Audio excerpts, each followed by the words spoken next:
hasardé à faire une sorte de pronostic ex post. Si les nazis avaient gagné la guerre, je suppose qu'il n'y aurait jamais eu de reconnaissance du génocide contre les Juifs.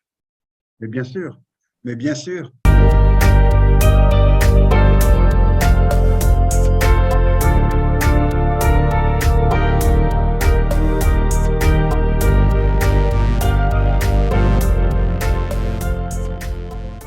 Les habitants de mon pays ont désespérément besoin de la paix. Mais comment construire la paix sur des fausses communes? Comment construire la paix sans vérité ni réconciliation? Comment construire la paix sans justice ni réparation?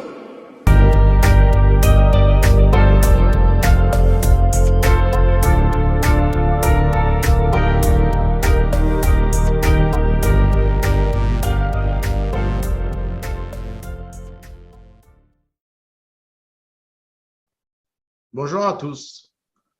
Nous commençons aujourd'hui la deuxième partie de notre émission sur le génocide arménien. Rappelez-vous, la dernière fois, M. Hervé Chesville nous avait exposé l'historique de ce génocide. Il nous avait dit quels étaient les acteurs, quelles en étaient surtout les victimes.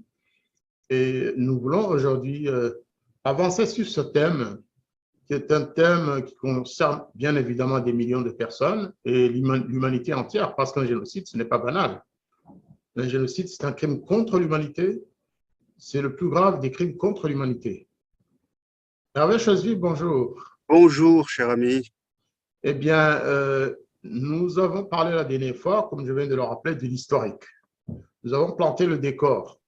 Comment s'est passé ce génocide? Quand? Par qui il a été perpétré?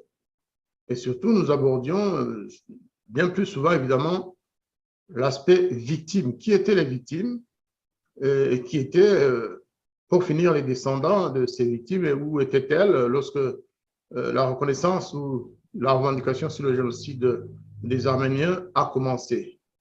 Je propose donc qu'aujourd'hui, vous expliquiez à nos auditeurs comment tout ça a commencé. Qui a été le premier acte? Qui a commencé à parler de génocide arménien? La communauté internationale? Les pays voisins de la Turquie ou de l'Arménie actuelle, les États-Unis, la France, l'Allemagne ou les Arméniens eux-mêmes en exil, hein, c'est-à-dire la diaspora ou ceux qui étaient éparpillés dans les pays voisins de la Turquie.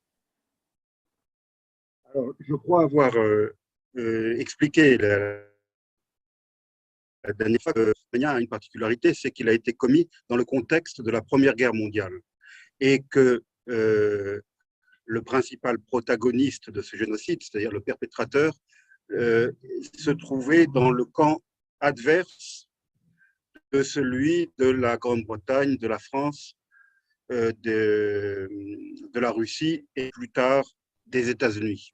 Donc l'Empire ottoman était allié de l'Allemagne et de l'Autriche-Hongrie, ce qu'on appelle les empires centraux. Ce qui fait que ce génocide a pu être perpétré sans interférence directe de la part de ceux qui auraient pu, j'utilise le conditionnel, qui auraient pu venir au secours des Arméniens. Les Arméniens se sont retrouvés seuls face à une autorité d'État qui avait ordonné le massacre des Arméniens. Donc, n'a pu intervenir que bien après. Il a fallu attendre la fin de la Première Guerre mondiale, même si bon, à l'époque, il n'y avait pas Internet, mais malgré tout, les nouvelles passaient, surtout par la Russie, puisque la Russie a fait des avancées militaires dans le territoire ottoman et a donc découvert des charniers et des réfugiés, des survivants ont pu aller se réfugier derrière les lignes russes. Donc les nouvelles ont commencé à fuiter, je dirais. Et puis il y avait aussi, jusqu'en 1917, date de l'entrée en guerre des États-Unis, il y avait des missionnaires et des diplomates américains. Je dirais que le premier à avoir fait un travail extraordinaire pour faire connaître ce génocide, c'est un diplomate américain qui n'est autre que l'ambassadeur des États-Unis à Istanbul, puisque la capitale à l'époque c'était Constantinople, hein, qu'on appelle Istanbul, pour utiliser le terme de l'époque, qui s'appelait Morgenthau. Morgenthau a fait un travail extraordinaire et très courageux. Il a d'une part cherché à arrêter le génocide en menaçant ses interlocuteurs du triumvirat qui dirigeait l'Empire ottoman, les jeunes Turcs, et il a transmis les informations au département d'État et bien sûr à la presse. Donc c'est comme ça que la presse occidentale a fait ce génocide. Donc, les Français, les Anglais, les Américains, les Canadiens, les Australiens étaient parfaitement au courant du génocide, même si c'était peut-être avec un petit temps de retard du fait de la lenteur des communications. Ensuite, une fois le conflit terminé, la Première Guerre mondiale terminée, les forces étrangères, qu'elles soient anglaises, américaines, italiennes, sont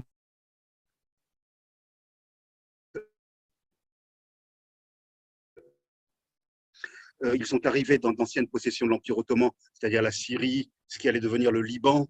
Et là, ils ont trouvé beaucoup d'orphelins, beaucoup de réfugiés, et ils ont facilité le départ de ces réfugiés, de ces survivants, vers l'Europe. Et c'est comme ça que beaucoup d'Arméniens ont débarqué à Marseille, pour ce qui est de la France. Des milliers et des milliers d'Arméniens ont débarqué à Marseille avant de se répartir dans tout le pays. Et il en a avec la Belgique, la Grande-Bretagne, beaucoup de ces. Et surtout les États-Unis, bien sûr. Énormément d'Arméniens ont gagné les États-Unis. Et c'est là que s'est constituée donc cette diaspora arménienne. Bon, il faut préciser quand même que le peuple arménien a toujours été un peuple diasporique. Depuis l'Antiquité, on a toujours trouvé des Arméniens un peu partout dans le monde connu. Hein. Mais ce phénomène s'est bien sûr renforcé à cause du génocide, que le plus grand territoire arménien de l'Arménie historique s'est retrouvé vidé de sa population autochtones, les Arméniens. Ceux qui n'avaient pas été massacrés ont été déportés et ensuite se sont réfugiés ailleurs. Donc aujourd'hui, dans le territoire qui constituait autrefois l'Arménie occidentale, il n'y a plus d'Arméniens. Il n'y a plus d'Arméniens. Le territoire a été repeuplé par des populations non arméniennes, essentiellement turques. Et donc, ce sont ces Arméniens de la diaspora qui ont poursuivi le travail commencé par le diplomate Morgenthau et par les missionnaires pour faire connaître ce génocide. Ils ont donné des témoignages dans la presse, ils ont écrit des livres, et puis surtout, ils se sont constitués, je l'avais indiqué la dernière fois, en justiciers, puisqu'ils ont décidé, enfin du moins un mouvement politique arménien de la diaspora, d'exécuter les responsables du génocide. Et c'est ainsi que tous les principaux ordonnateurs, planificateurs du génocide ont été, bon, j'utilise le terme exécuté, il faut mieux, c'est discutable d'un point de vue légal, ils ont été assassinés au nom de la justice par ces activistes arméniens dans différents pays, en Allemagne, en Russie et ailleurs. Et donc, il y a aussi un aspect fondamental que j'ai oublié de mentionner la semaine dernière, c'est l'aspect religieux. Les Arméniens sont des chrétiens. Ce sont des chrétiens et une chose qui peut-être intéressera vos vidéospectateurs, c'est que l'Arménie est le premier pays au monde à avoir adopté le christianisme comme religion d'État. C'était en 301 après Jésus-Christ, bien sûr, en 301, avant l'Empire romain, avant l'Éthiopie. Et cette foi a permis de construire la nation arménienne avant le génocide, pendant les siècles et les siècles de l'histoire arménienne. Mais après le génocide, c'est aussi cette foi, c'est aussi le rôle de l'Église apostolique d'Arménie, c'est le nom de l'église chrétienne d'Arménie, l'église apostolique d'Arménie, qui est dirigée par ce qu'on appelle un catholicos, c'est l'équivalent du pape pour cette église, c'est un patriarche. Et donc les Arméniens s'est constitué également dans la diaspora, et c'est cette église, cette foi, cette croyance qui a permis aux Arméniens de demeurer, de rester une nation, même dans l'exil. C'est ce qui fait la grande différence avec certains réfugiés qui parfois finissent par se fondre dans la masse. 100 ans, plus de 100 ans, 106 ans après le génocide, la nation arménienne avait disparu, puisque l'autre partie avait été intégrée à l'Union soviétique. La nation arménienne existe toujours, elle existe dans la diaspora. Et là, le rôle de l'Église a été très important. Je ferme la parenthèse en ce qui concerne le côté religieux. Et les Arméniens ont commencé à imprimer des journaux en langue arménienne, ont commencé à s'organiser.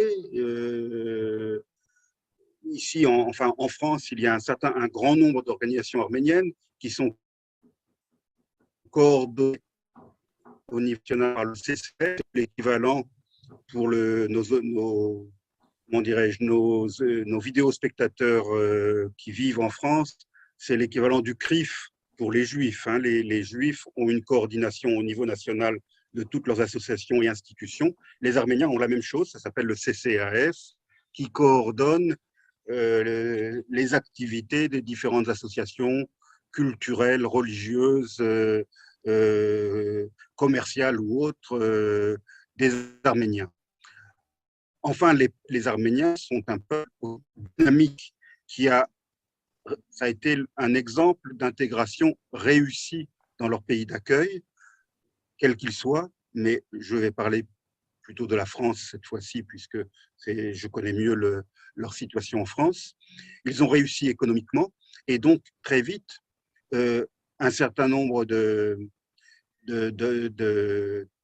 d'affaires ou d'avocats ou autres ont pris en main cette question du souvenir du génocide et de la dénonciation, bien sûr, du perpétrateur.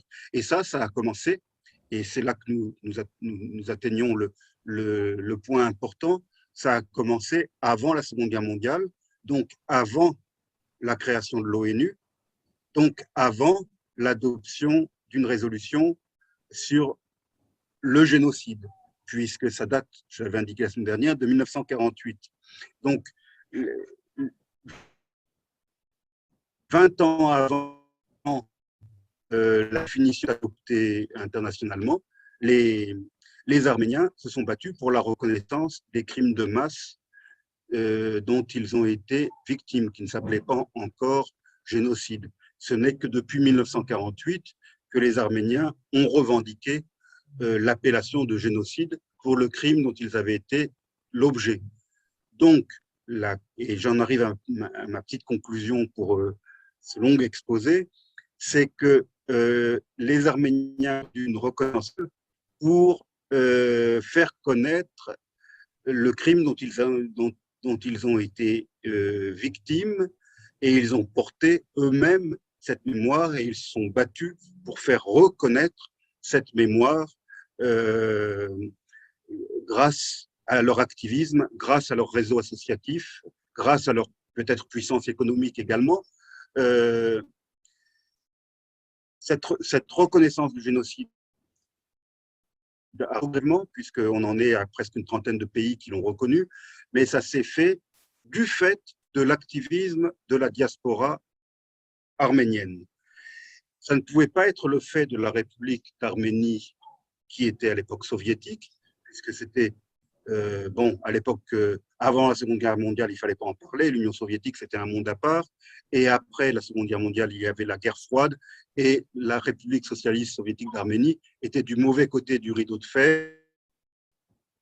Elle ne pouvait jouer aucun rôle en Occident pour porter cette mémoire. Par contre, la République d'Arménie indépendante, depuis 1991, a rejoint le Concert des Nations et elle a pris le relais enfin, elle a pas pris le relais, mais elle joue maintenant un rôle très important pour cette reconnaissance internationale du génocide arménien. Donc, aujourd'hui, depuis la fin de l'Union soviétique, cette mémoire est par deux ans, je dirais, la communauté de la diaspora, qui regroupe des millions et des millions d'Arméniens à travers le monde, et l'État arménien. Je vais vous poser une question concrète et pratique, proche de notre monde à nous, c'est-à-dire en France. Vous avez signalé que le premier pays, ou en tout cas l'un des premiers pays de destination de la diaspora arménienne, ça a été la France, via Marseille. Et donc, je suppose que la diaspora arménienne a dû commencer son devoir de mémoire, constituer des associations et finalement, sans doute, revendiquer justement cette reconnaissance et probablement s'adresser aux gouvernements français qui se sont succédés depuis l'arrivée de ces Arméniens en France. Est-ce que vous connaissez les arguments qui faisaient que les gouvernements, qu'ils soient de droite, de gauche ou du centre, que sais-je, pourquoi tous ces gouvernements ne voulaient pas reconnaître le génocide arménien, alors que quand Chirac est arrivé, ben, quelques années après, il l'a fait. Est-ce qu'il y avait des arguments juridiques qu'on leur opposait ou s'agissait-il de postures diplomatiques? Qu'est-ce qui se passait? Qu'est-ce qu'on leur répondait en fait? La question ne se posait pas à l'époque. Ce n'est que dans le monde actuel qu'on a besoin d'une reconnaissance internationale, peut-être à cause de la création de l'ONU, en institutionnaliser ces reconnaissances de génocide, quel qu'il soit, pas seulement le génocide arménien. À l'époque, je parle donc de l'entre-deux-guerres, des années 20, des années 30, la tragédie arménienne était connue. Il n'y avait pas besoin d'une reconnaissance officielle. Le gouvernement français, j'ai signalé dans notre dernière émission que le gouvernement français, avec celui de la Grande Agnès, signé un communiqué commun pendant la Première Guerre mondiale pour dénoncer les crimes commis contre les Arméniens. Donc, c'était de mémoire en 1915. Et ce rôle de la France, ce rôle particulier de la France, peut-être qu'il faudrait y revenir un petit peu. Ça date de François Ier. Et ensuite, ça a augmenté en importance sous Napoléon III. La France s'est toujours vue comme étant le protecteur, je mets des guillemets, le protecteur d'Orient. Et la France a joué un rôle très important, avec également la Russie et la Grande-Bretagne, mais la France particulièrement, pour protéger ou pour empêcher, tenter d'empêcher les brimades, les pogroms, les spoliations dont étaient victimes les chrétiens d'Orient d'une manière générale dans les limites de l'Empire ottoman. Et des accords ont été conclus à l'époque de Napoléon III avec l'Empire ottoman qui a un rôle à la France pour protéger il y avait ce qu'on appelait des sujets protégés. Et donc, c'était les chrétiens d'Orient. Alors, pourquoi je parle de ça? Parce que ça a eu lieu avant le génocide. Précisons quand même qu'en 1895, il y a eu un premier massacre de masse qui a fait des centaines de milliers de morts au sein de la communauté arménienne, mais pas seulement, ordonné par le sultan de l'Empire ottoman. Et dès ce moment-là, la France s'est saisie de ce problème. Et il y a eu des personnalités comme Jean Jaurès, par exemple. Et donc, Jean Jaurès a été assassiné en 1914, donc avant le génocide. Mais Jean Jaurès, dès 1895, s'était fait l'avocat, le porte-parole du peuple arménien pour faire connaître son malheur et pour demander au gouvernement français de faire quelque chose. Donc, en revenant à cette chronologie un peu ancienne, c'est que la France n'a fait que poursuivre un rôle qu'elle s'était attribué depuis François Ier, en passant par Napoléon III, comme protecteur des chrétiens d'Orient dans l'Empire ottoman. Donc, les Arméniens, après leur arrivée en France, n'ont pas eu besoin d'obtenir une reconnaissance officielle. On n'en parlait même pas à l'époque, comme je l'ai dit. On n'avait pas besoin de reconnaissance officielle. Ça s'est fait tout naturellement. Des hommes politiques se sont fait, des punistes, se sont fait les avocats de cette cause. Et puis ensuite, par la suite, mais alors là, j'accélère un peu dans le temps, il y a eu, issus de cette communauté arménienne, des hommes politiques français d'origine arménienne qui ont joué un rôle très important. Bon, je vais citer un nom que vous connaissez certainement, c'est celui de Patrick Devedjian, qui a été maire, député, ministre et qui est mort du Covid il y a 1 an et demi, je crois. Patrick Devedjian a joué un rôle fondamental. D'ailleurs, c'est un proche de Jacques Chirac. Et ce n'est pas anodin que Jacques Chirac soit celui qui ait reconnu ce génocide. C'est sans doute aussi le rôle d'avocat. Il était avocat d'ailleurs, Patrick Devedjian. Le rôle de Patrick Devedjian a certainement été très, très important dans cette reconnaissance. Et jusqu'à sa mort, il a lutté pour faire reconnaître le génocide arménien en France et internationalement, et aussi pour dénoncer le déni de la Turquie face à ce génocide. Eh bien, c'est exactement ce que je voulais que vous nous expliquiez. Pourquoi en France, il a fallu attendre Chirac. C'est sans doute qu'il y avait Ça a été progressif. Ça a été une évolution. Il y avait des obstacles sur le passage parce que moi, je conçois difficilement que les Arméniens n'aient pas fait beaucoup de pression sur le gouvernement français, surtout qu'ils étaient très bien intégrés. Les gouvernements précédents, rappelez-vous, même dans la presse, on lisait souvent que les gouvernements français ne voulaient pas avoir des problèmes avec la Turquie. C'est une autre chose, effectivement. Donc, c'est bien la Turquie est un pays important. Problèmes d'ordre diplomatique. Bien sûr. Voilà. Et économique. Bien sûr. Oui, ça, la il faut Turquie, l'expliquer. La Turquie d'Atatürk, pendant l'entre-deux-guerres, la Turquie d'Atatürk, Atatürk a tout fait pour être dépendant, en vantant son modèle soi-disant laïque, en vantant sa constitution, là encore soi-disant laïque. Il a suscité une certaine admiration de certains milieux en France et en Occident.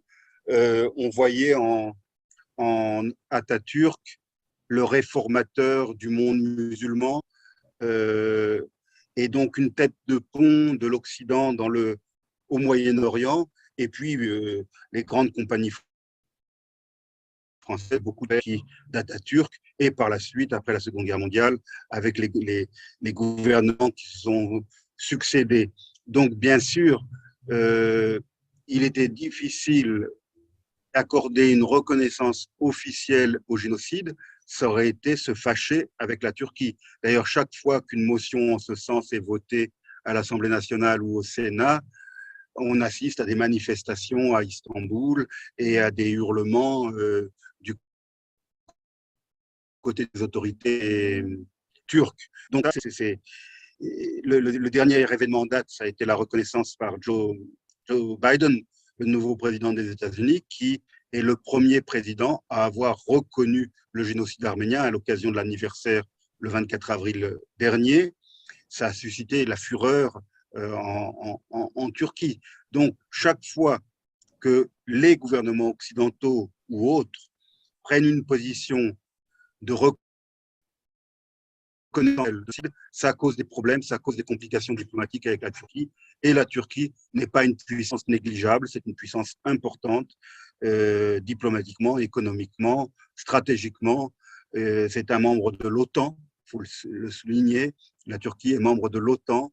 Et pendant la guerre froide, la Turquie a joué un rôle très important puisque c'était un peu la tête de pont de l'OTAN à la frontière soviétique, à la limite du Caucase. La Turquie abrite des bases américaines, des bases de l'OTAN, des bombes porteurs de la bombe atomique étaient stationnés en Turquie et le sont peut-être toujours. Donc, pour les États-Unis et pour le monde occidental, la Turquie est un pays très important qu'il est important de ménager. Donc, toute référence au génocide arménien est toujours très, très, très délicate. Alors, il est vrai que sur le plan international, on peut, par des arguties d'ordre juridique et chronologique, on peut dire que ce n'était pas un génocide puisque ces massacres ont eu lieu en 1915. Mais dans l'acception actuelle du génocide, il s'agit bien d'un génocide. Donc, les Arméniens ont le droit d'utiliser cette terminologie. On ne peut pas leur dire, messieurs, cherchez un mot comme la Shoah, comme autre chose, hein, mais ne parlez pas de génocide. Eh bien, ça a été actualisé et ça s'appelle un génocide. Mais, ils ont certainement un terme dans leur langue pour désigner cette tragédie qui leur est tombée dessus, comme les Juifs ont utilisé le mot Shoah. Les Arméniens ont seulement un.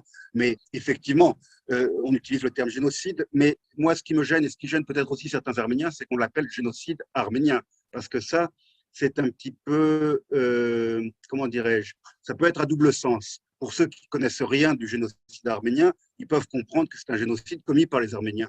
Donc, moi, je préfère parler de génocide perpétré contre les Arméniens, plutôt que d'appeler ça tout simplement un génocide arménien. Des génocides des Arméniens, ça ne peut pas signifier que ce soit là. Le génocide des Arméniens.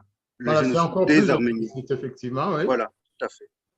Ceci dit, moi, ce que je voulais, et vous l'avez très bien fait, vous demander d'expliquer, c'est quelle est la part des victimes, quelle est la part des survivants, quelle est la part des familles qui sont considérées comme les parties civiles d'intercrime, quoi. Eh bien, vous l'avez démontré, la première pierre a été lancée par la communauté arménienne de la diaspora elle-même, et personne n'avait le droit de leur demander de ne pas en parler ni de déclarer qu'ils ont subi un génocide. C'est ça qui est important. Et c'est eux-mêmes qui ont choisi cette date du 24 avril, qui est le premier jour du génocide, le jour où ces intellectuels de Constantinople ont été raflés, ces intellectuels arméniens ont été raflés par les autorités ottomanes, donc le 24 avril 1915, et blancheur du déclenchement qui allait se passer ensuite. Parce qu'il ne faut pas résumer le génocide à 1915 seulement. Il y a eu des métastases dans les années suivantes et qui ont aussi d'ailleurs touché d'autres communautés que les Arméniens eux-mêmes. On y reviendra peut-être tout à l'heure. Non, vous en avez même parlé dans la première partie de notre entretien, en fait. Et donc, le 24 avril, ils l'ont choisi eux-mêmes. Et aujourd'hui, bon, je ne dis pas souvent du bien du président Macron, je vais en dire aujourd'hui, puisque le président Macron a pris de faire reconnaître le 24 avril comme journée nationale de commémoration. Donc, c'est vraiment une journée officielle. Ce n'est pas un jour férié, bien sûr, mais c'est une journée officielle au même titre que le jour de la déportation ou autre, pour ce qui est des Juifs. Et donc, le 24 avril, normalement, depuis la décision de Macron, mais aussi ça va se développer dans les années à venir, nous avons tenté d'en faire une cette année à Bastia au monument aux morts. Nous cherchons à organiser, en collaboration avec les autorités locales et avec la préfecture, un dépôt de gerbes, une minute de silence, etc., chaque 24 avril, dans toute la France. D'accord.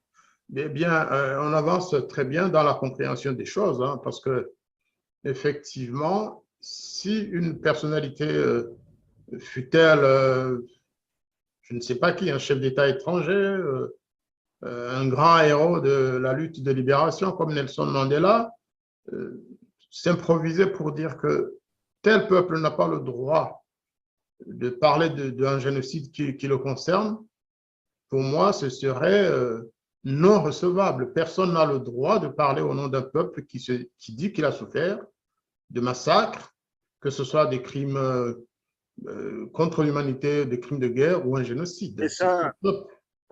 C'est ça, cher ami, qui fait la grande différence entre le génocide arménien et tout dont on parle. Parce que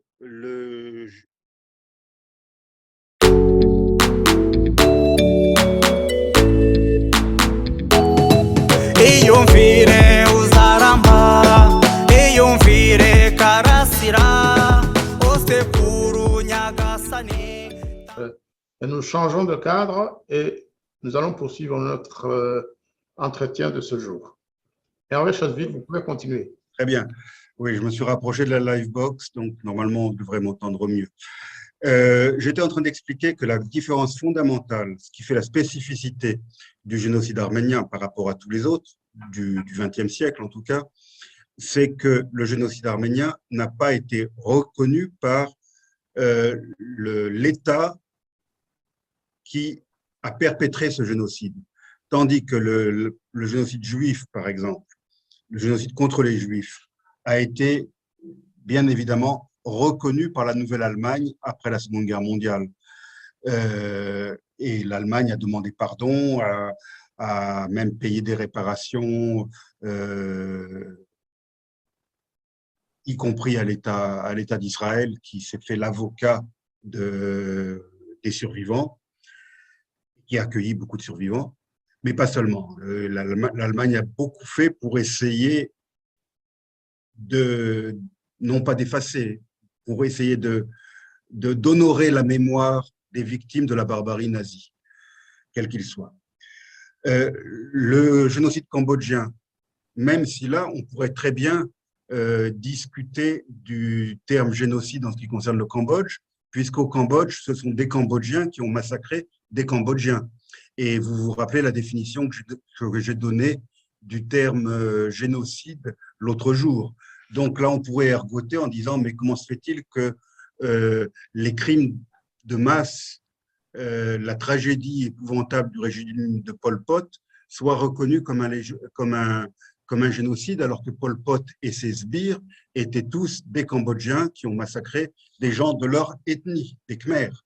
Mais bon, je ferme la parenthèse. Toujours est-il que l'État cambodgien a reconnu le génocide commis par les Pol-Potistes et qu'il a même mis sur pied, sur son territoire, un tribunal mixte cambodgien international. C'est une sorte de tribunal un peu bâtard qui a été mis sur pied en coopération avec la communauté internationale, avec l'ONU, pour juger les responsables encore en vie, tous des gens de plus de 90 ans, qui avaient eu des responsabilités dans le régime de Pol Pot et dans le génocide. Le génocide, naturellement, qui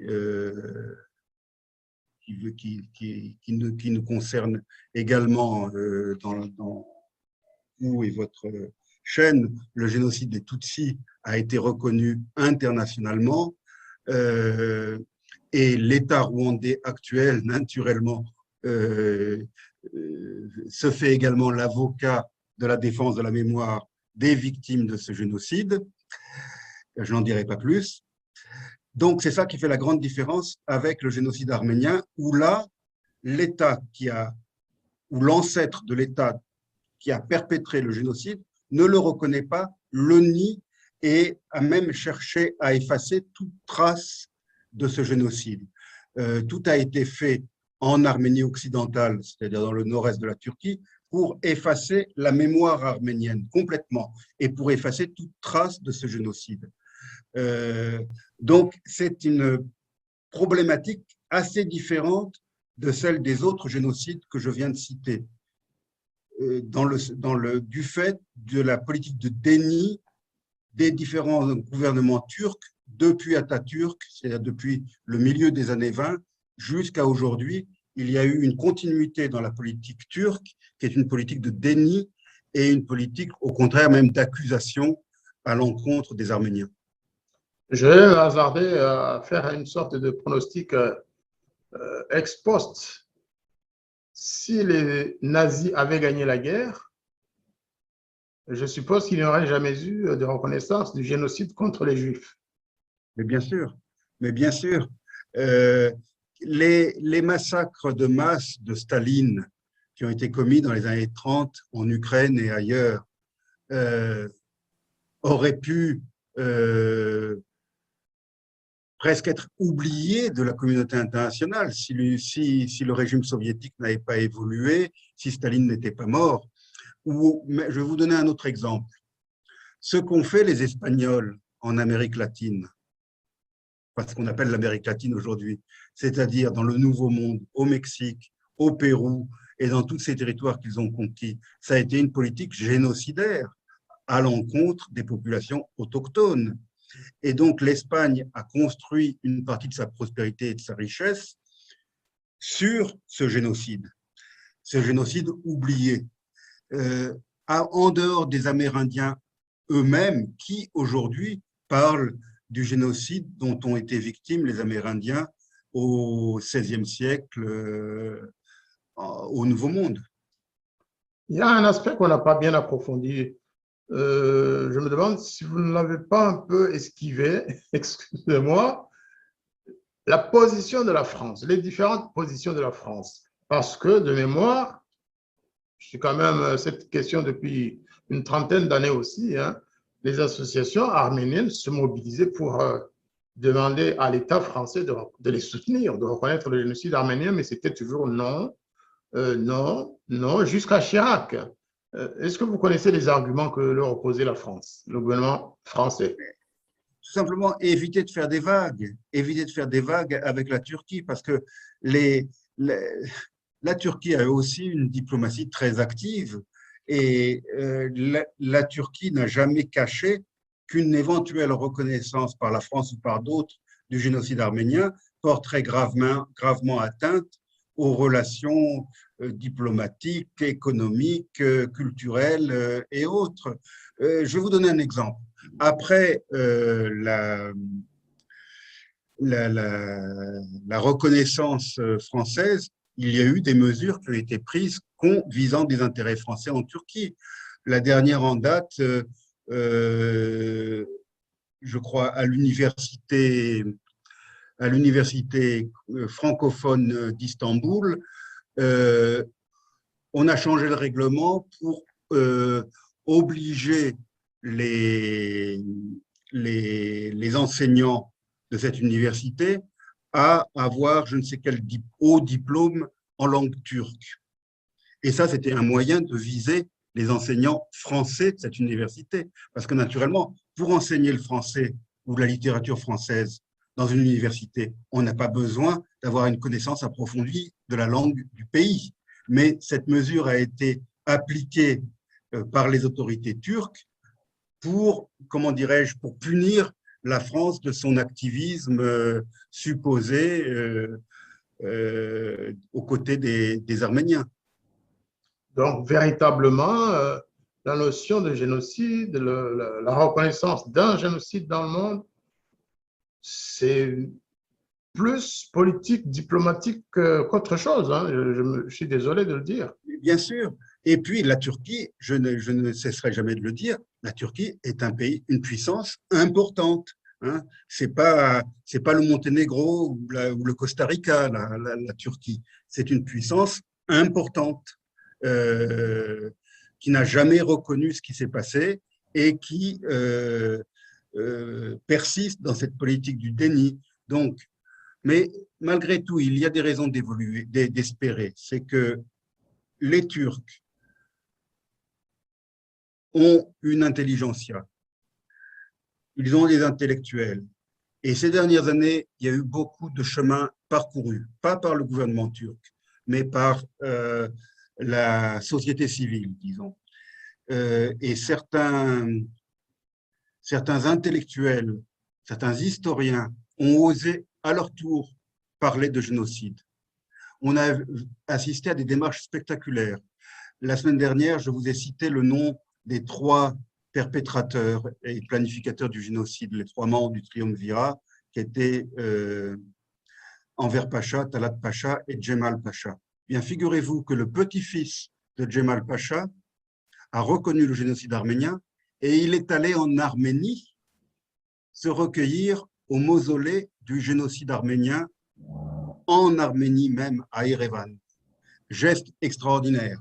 Hein, peut-on imaginer le petit-fils d'Hitler, s'il en avait eu un, se recueillir au mémorial Yad Vashem en Israël.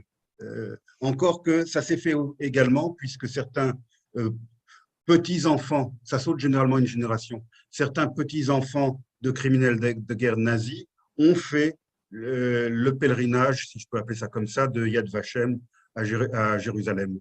Donc, moi, je salue le geste de ce petit-fils de génocidaire, le petit-fils de Djemal Pacha, qui est allé à Erevan, qui a demandé pardon au nom de sa famille et au nom de son peuple. En même temps, je trouve cela injuste de faire porter le balance, plutôt le poids d'un génocide par le petit-fils ou l'arrière-petit-fils. Mais là, c'était une démarche personnelle. C'était une démarche personnelle. Personne ne lui a demandé de le faire. Il s'est senti le devoir moral d'essayer, non pas de réparer, c'est impossible, mais de porter la honte et la responsabilité de son grand-père. D'assumer un petit peu de la responsabilité des horreurs commises par son grand-père. Et c'est tout à l'honneur. C'est un citoyen turc comme un autre. Il n'a pas à porter cette responsabilité. Mais pour lui, c'était un poids intolérable de savoir que dans son sang, dans son corps, coule le sang de ce bourreau. Donc, et on a, comme je l'ai dit à l'instant, des petits-fils de dignitaires nazis ont accompli la même démarche. Hein, il faut le souligner.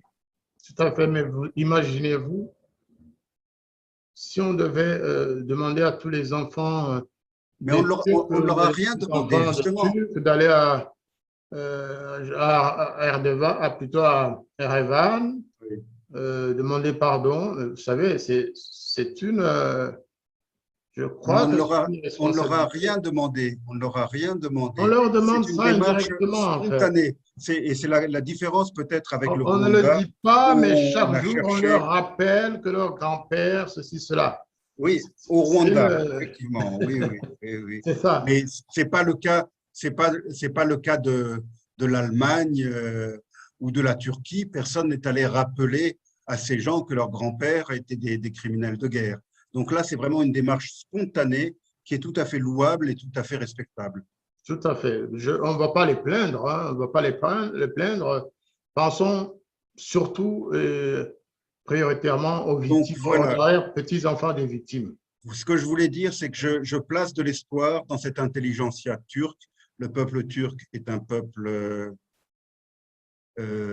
instruit, enfin, en tout cas, il y a une intelligence. C'est un peuple pacifique qui n'a rien à voir avec ce génocide. Une société civile turque très active, malgré la répression subie depuis 1996 par le régime actuel.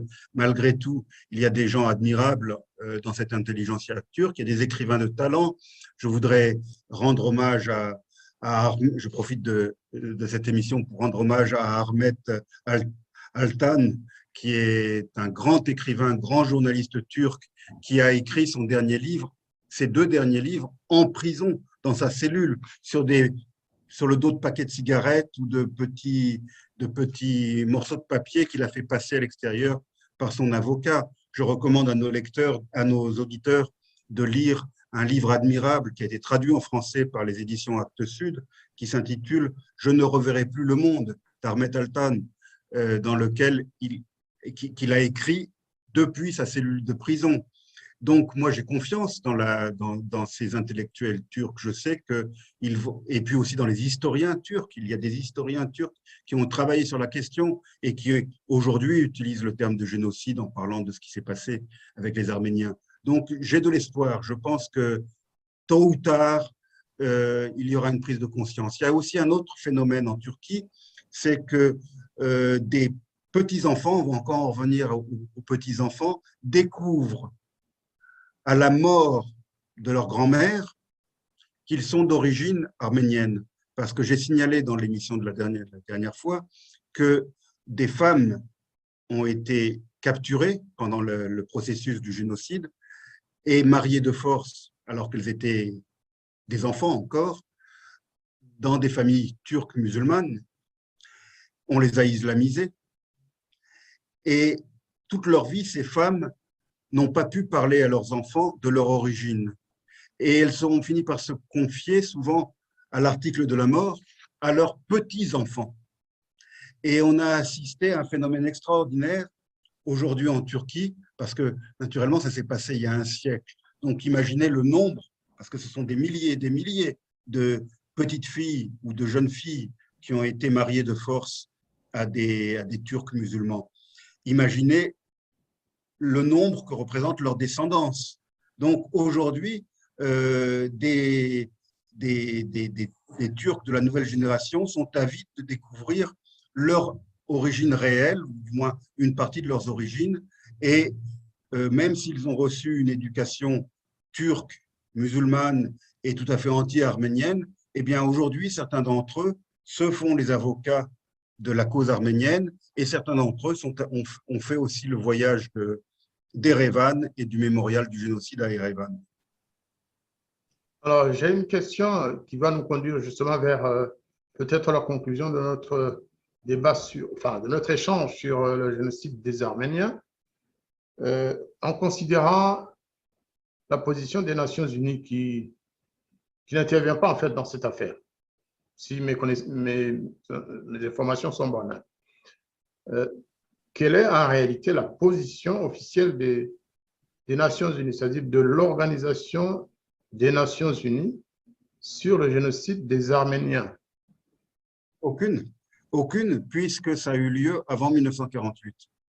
Donc, les Nations Unies n'ont pas de position, même si depuis 1991, il y a un État membre qui s'appelle la République d'Arménie, qui naturellement utilise la plateforme des Nations Unies, la tribune des Nations Unies, pour rappeler l'existence de ce génocide au grand mécontentement de la Turquie. Mais donc, les Nations Unies en tant qu'organisation n'ont aucun, comment dirais-je, aucun rôle à jouer dans cette reconnaissance, puisqu'ils ne reconnaissent pas les génocides commis avant 1948. Et donc, c'est pour des raisons de refus, de rétroactivité, en fait, de la notion de génocide. Exactement. En justice, que ce soit la justice nationale ou internationale, la rétroactivité ne devrait pas exister. Non, pas par rapport à… On ne parle pas de justice, là, je parle du fait même que les Nations Unies fassent, par exemple, quelquefois des débats ou des… S'il y avait une reconnaissance internationale telle que vous l'entendez, ça servirait d'argument légal pour les descendants de survivants pour demander des réparations à l'État turc. Moi, je soupçonne, une fois encore, comme pour la France, comme pour les autres pays. Après tout, vous nous avez dit qu'il n'y a qu'une vingtaine de pays qui ont reconnu le génocide. Une trentaine aujourd'hui. Une trentaine, disons même une cinquantaine sur les plus de 150 membres des Nations Unies. Croyez-moi, s'il n'y avait pas des oppositions d'ordre diplomatique de certaines puissances, ça finirait par être reconnu, croyez-moi. Rétroactivité ou pas, s'il n'y avait pas des pays qui ne veulent pas qu'on en parle aux Nations Unies et leurs alliés qui opposent un veto non dit et qui utilisent la non-rétroactivité, non, je pense que après tout, les crimes contre l'humanité, le génocide sont imprescriptibles. Vous avez certainement raison, mais malgré tout, ce qui fait la base de ce refus de reconnaissance, c'est le vote de l'Assemblée générale en 1948 de ne pas s'intéresser au génocide antérieur à l'adoption de cette résolution sur le génocide. Donc, c'est ça qui bloque. Hein. On revient, c'est un peu l'esprit… Ça serait aussi ouvrir une boîte de Pandore, parce qu'imaginez, par exemple, que des Amérindiens, justement, demandent la reconnaissance du génocide qu'ils ont subi il y a 400 ans ou 500 ans en Amérique latine, ou que les musulmans qui ont été chassés d'Espagne en 1492 par les Espagnols revendiquent là aussi la reconnaissance de leur malheur, du malheur subi par leurs ancêtres. Et donc, ça serait ouvrir une boîte de Pandore ou fixer la limite temporelle, parce que des génocides, malheureusement, l'humanité en a connu de tout temps. Les Romains ont pratiqué des génocides, les Perses en ont certainement commis. Donc, les Gaulois, peut-être quand ils ont subi un génocide de la part des Romains pendant la guerre des Gaules. Donc, où fixer la limite temporelle? Les chrétiens.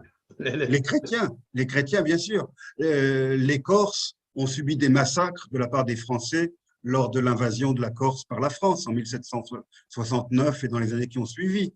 Donc, ça serait, je dis, ouvrir une boîte de Pandore. Vous savez, Hervé Chasseville, la boîte de Pandore, c'est le mot génocide même. Qui est un nouveau. Parce que c'est une notion absolument insaisissable. Moi qui vous parle, j'ai fait beaucoup de recherches, je suis un juriste de formation, j'ai fait des recherches. On s'est dit, mais finalement, qu'est-ce qui est génocide et qu'est-ce qui n'est pas génocide? On dit génocide lorsque les Nations Unies, lorsque des pays puissants des Nations Unies décident que ça va s'appeler génocide. C'est ça, en fait. C'est devenu comme une sorte de variable d'ajustement. Les débats qui ont cours aux Nations Unies ont lieu autour de génocides commis depuis 1948. Même. La question rwandaise, la question cambodgienne ont été la question congolaise, parce qu'il y a eu des millions de morts au Congo, en RDC. Oui, mais justement, mais là, il n'y a pas encore eu de reconnaissance internationale. On ne veut même pas en parler, c'est tout simplement ça. Donc, c'est une question finalement moins juridique et plus diplomatique que politique. C'est l'intérêt stratégique et économique des grandes puissances, notamment des membres du Conseil de sécurité, qui pèse de tout son poids. Avant de terminer, avant de vous laisser clôturer l'émission d'aujourd'hui, je vais donner mon point de vue, un peu pessimiste peut-être, mais qui relève aussi de mon expérience personnelle et de l'histoire de la région des Grands Lacs. J'ai l'impression que le génocide, en tant que terme juridique que je respecte, qui a été lancé à une époque, après la Deuxième Guerre mondiale, par des experts, des juristes, eh bien, aujourd'hui, il a perdu son sens. Et même, j'ai peur qu'il ne serve de banalisation des crimes contre l'humanité. Parce qu'aujourd'hui, lorsqu'on dit de quelqu'un ou d'un gouvernement, d'une armée qu'ils ont commis un crime contre l'humanité, on se dit, oh, tant que ce n'est pas un génocide, ce n'est pas grave. Ah oui, c'est vraiment la tendance actuelle. Mais parfois, il y a l'excès inverse aussi. Il y a l'excès inverse. Des millions d'êtres humains, on peut mettre les Congolais dans des conditions où des millions meurent et continuent de mourir aujourd'hui. Tant que ça ne s'appelle pas génocide, le monde ferme les yeux. Et donc, il faut peut-être qu'on voit la définition du génocide. Il y a aussi l'excès inverse que je dénonçais la semaine dernière de certains politiciens à travers le monde qui, dès qu'il y a une répression policière ou militaire qui fait un certain nombre de morts, appellent ça un génocide. Donc, ça va dans les deux sens. On a un peu galvaudé aussi le terme de génocide. Et ce qui fait peur, c'est la banalisation des crimes contre l'humanité, parce qu'il y en a beaucoup qui sont reconnus par ailleurs. Mais on dit tant que ce n'est pas un génocide, on ne va pas condamner un gouvernement, un État, une armée pour ces crimes contre l'humanité. On laisse passer. Ce n'est pas un génocide, donc ce n'est pas grave en soi. Alors que le génocide lui-même fait partie de la liste des crimes contre l'humanité, même si c'est le plus grave. Mais les crimes contre l'humanité, de manière générale, sont une catastrophe pour l'humanité. Justement, puisque c'est cela le terme même, des crimes contre l'humanité. Il faudrait les réprimer comme tels et ne pas chaque fois se poser la question de savoir est-ce que c'est un génocide ou ce n'est pas un génocide. Quand ce n'est pas un génocide déclaré et accepté par certaines puissances bien connues de la communauté internationale, eh bien, on n'en parle pas. C'était ma réflexion personnelle. Hervé Chasseville, si vous pouvez dire le mot de la fin pour… Oui, le mot de la fin sera le suivant. J'ai parlé au début de l'émission précédente de mon expérience récente en Arménie et en Artsakh, juste après le conflit qui a opposé l'Azerbaïdjan aux Arméniens, Artsakh, c'est du Haut-Karabakh, et d'Arménie. Il y a une donnée essentielle dont je voudrais parler dans ce conflit, en tout cas du côté arménien, c'est justement le souvenir du génocide. Le souvenir du génocide a pesé très lourd dans ce conflit, parce que la plupart des Arméniens d'Arménie et surtout du Haut-Karabakh, qui ont vécu ce conflit, ont vu une répétition ou un début de répétition de ce qui s'était passé un siècle plus tôt, puisque on avait affaire aux mêmes protagonistes. Les Azéris, les habitants de l'Azerbaïdjan, sont des Turcs au sens ethnique du terme. Ils parlent une langue turque. Ils sont de religion musulmane. Le pays qui a soutenu à fond l'Azerbaïdjan dans sa guerre des 44 jours de l'automne dernier, c'est la Turquie. Par le biais de soutien militaire, ils ont envoyé des troupes, ils ont envoyé de l'armement, ils ont défendu l'Azerbaïdjan dans les forums internationaux et en particulier aux Nations Unies. Ils ont pesé de tout leur poids pour soutenir l'Azerbaïdjan. Et la petite Arménie s'est retrouvée prise en sandwich entre deux voisins, la puissante Turquie et l'Azerbaïdjan, qui est un pays plus grand, plus peuplé que l'Arménie. Donc, les Arméniens qui se sont battus avec l'énergie du désespoir contre un ennemi supérieur en nombre et en armement au Karabakh avaient le sentiment de se défendre, de défendre leur existence et défendre l'existence de leur nation, de leur peuple, en tant que peuple, que s'ils ne se battaient pas jusqu'au bout, ils risquaient d'être éradiqués complètement. Et le président turc a lui-même, dans ses discours, il n'a pas hésité à rendre hommage à Talat Pacha ou à Enver Pacha en disant qu'aujourd'hui, ils étaient en train de terminer le travail entamé par leurs ancêtres. Donc voilà, je ferme la parenthèse, mais pour mieux comprendre le conflit récent, il faut avoir, qui n'est pas réglé, hein, je précise tout de suite qu'il n'est pas réglé, il n'est que suspendu, il faut avoir en mémoire, comme l'ont les Arméniens, le souvenir du génocide arménien. Merci beaucoup, Hervé Chesville. Et au nom de nos téléspectateurs, de nos auditeurs, vraiment, c'est un grand plaisir, c'est un honneur même de vous avoir dans nos studios pour parler de ce sujet qui est, c'est un sujet humain d'abord. Tout à l'heure, j'ai parlé de diplomatie, de politique internationale. C'est vrai, mais nous, quand nous parlons du génocide contre les Arméniens, nous voyons d'abord les victimes. Nous voyons leurs enfants, leurs petits-enfants, qui aujourd'hui encore portent le poids de la souffrance qu'ont subie leurs parents. Nous voyons aussi, on l'a dit, la souffrance des petits-enfants, des arrière-petits-enfants de ceux qui ont commis ce génocide et ces crimes contre l'humanité finalement, qui ont été plus tard appelés génocide. Vraiment merci. Et dans une troisième partie, il y en aura. Je vais vous convier pour... parce que ce que nous comptons faire, en fait, c'est une histoire, ça sert toujours comme modèle ou comme exemple. Je vous inviterai probablement à une émission où seront des victimes de génocide dans d'autres pays du monde. Je tiens à vous informer que je suis également un peu spécialiste du génocide cambodgien. Donc, si vous souhaitez que nous évoquions également le tout à fait. Je le ferai volontiers. Et vous êtes même devenu spécialiste des génocides qui se sont passés dans la région des Grands Lacs, disons-le. Ça, j'en ai déjà parlé à de nombreuses reprises. Tout à fait. Et donc, nous allons voir avec des ressortissants de ces régions en quoi l'exemple arménien peut les inspirer dans leur lutte, dans leur démarche vers la reconnaissance des souffrances que leurs peuples ont endurées. Ce serait important que vous soyez avec nous pour, chaque fois que cela est possible, nous dire, tiens, chez les Arméniens, ça s'est passé comme ça. Et nous aimerions même. On va faire les démarches pour. On va essayer d'avoir des membres de la communauté arménienne hein, qui sont actuellement là, en vie, et qui militent pour la reconnaissance de leur génocide, du génocide qui a été commis contre eux. Je vous remercie beaucoup et je vous souhaite une très bonne semaine. Merci à vous et salutations à tous vos vidéospectateurs. Merci beaucoup. Allez, au revoir. Au revoir.